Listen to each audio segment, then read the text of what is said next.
লোকে বলে গ্রামে বসে কি দুনিয়া চেনা যায়, আর যদি দুনিয়াটাই সে গ্রামটা চিনে নেয়। আজকে আমি এমনই এক গ্রামে, যে গ্রামের জন্য সারা দুনিয়ার মানুষ গুগল ম্যাপে বাংলাদেশ খোঁজে। হ্যালো ফ্রেন্ডস, চলে এলাম কুষ্টিয়া জেলার খোকসা উপজেলায়। ভিউ কত? ভিউ তো 300 মাত্র। আমার আব্বা আমার ভিডিও করে দেয়, তাতে মিলিয়ন মিলিয়ন ভিউজ হয়। এই এই কই যাও? ইয়া বড় মাছ রান্নার ভিডিও হচ্ছে, দেখবেন, আসেন।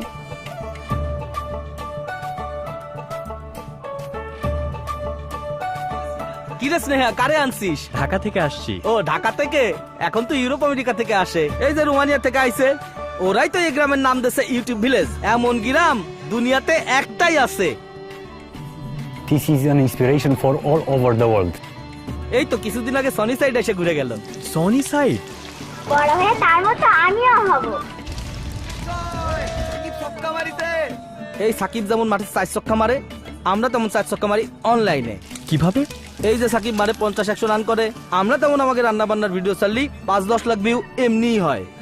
এই রান্নার গিরানি সারা দুনিয়ায় ছড়াচ্ছে। যে যা পারে তাই ইউটিউবে ছেড়ে দেয়, ওটা থেকেই সবাই বাংলাদেশে চেনে। দেখবেন।